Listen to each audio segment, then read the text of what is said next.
بسم الله الرحمن الرحيم.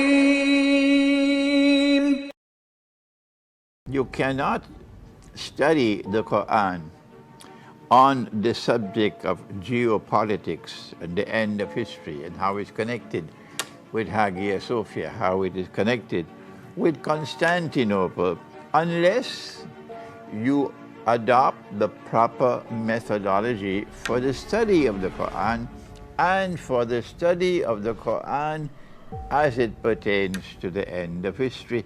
A pilot who is navigating a ship in the ocean, can he determine the direction to which the ship should be traveling by looking at one star? No, he cannot do that. And Allah has spoken to us in the Qur'an about proper methodology. Please be patient while I explain it one more time. It is Suratul Waqiyah of the Qur'an, and this is what Allah says: Ba'da a'udhu billahi minash shaitanir rajim.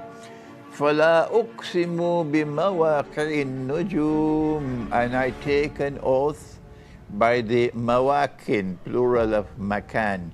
Mawakin, makan is place.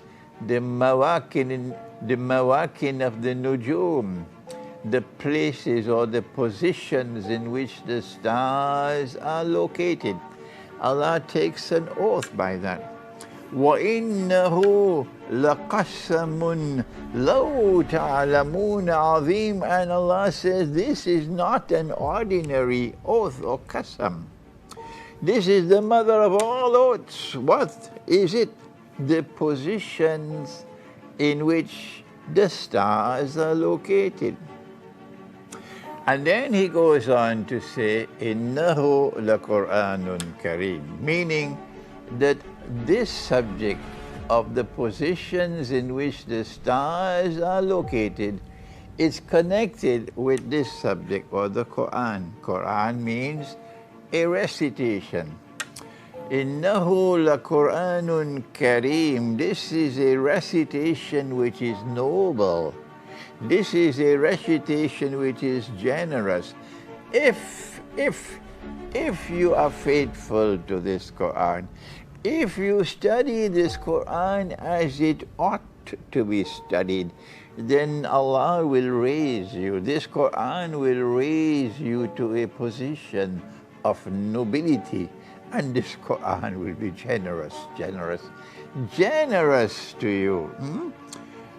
لا يمسه إلا في كتاب مكنون. This Qur'an is located in a book which is protected, a book which is protected. لا يمسه إلا المطهرون.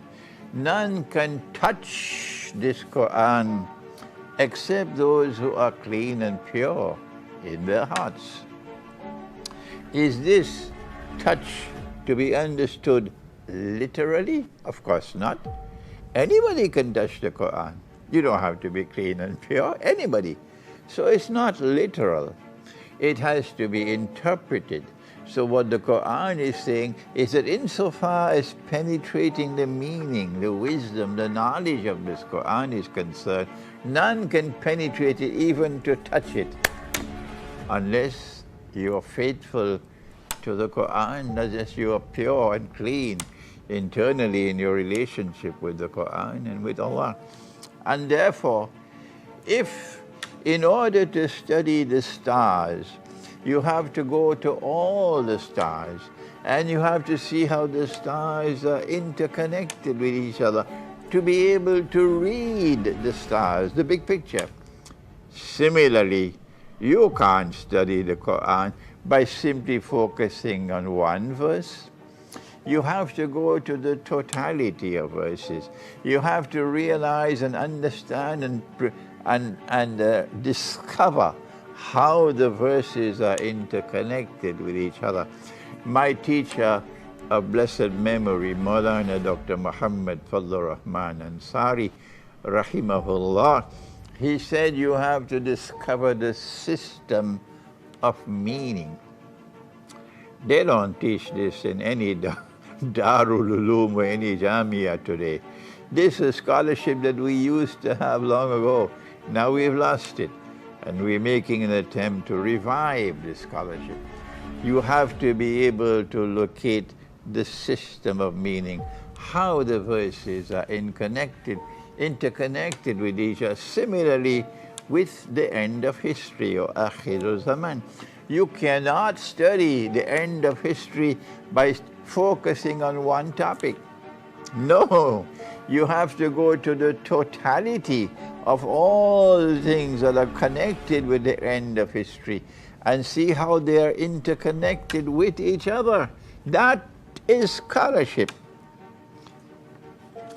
And so when we go to the Qur'an and geopolitics at the end of history, obviously this is not a subject for schoolboys who focus on only one part of the subject. This is a subject for scholarship, real scholarship, that will devote years and years and years to the subject to understand it. And understanding does not come only from the rational faculty.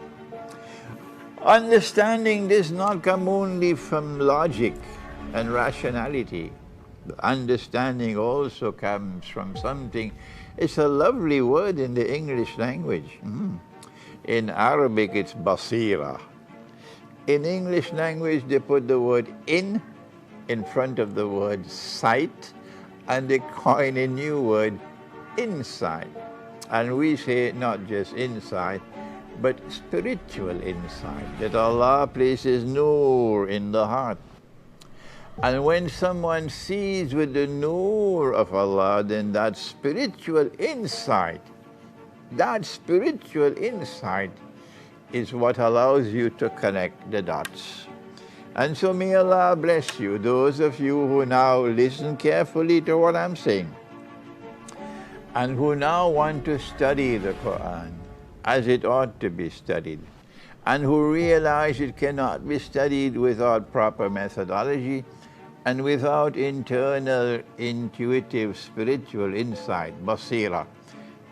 May Allah bless you with that nur.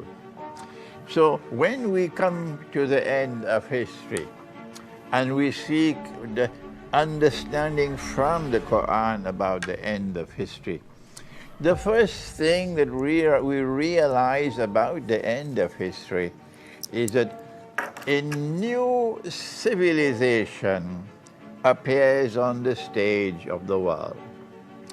It came out of nowhere, and it quickly assumed a position of dominance. It has a power which none can stand up to. And it uses that power to spread itself out all over the world. وَهُمْ مِنْ كُلِّ حَدَبٍ يَنْسِلُونَ. They spread out all over the world. And they take control of power in the world, modern Western civilization. And this lecture is being delivered only to those who think. And may Allah bless you if you make the effort to think. Allah sent the Qur'an to people who think. And so today, I'm talking to you, not to the others. I'm talking to you who long for understanding, who thirst for knowledge, who hunger for truth. My lecture is for you.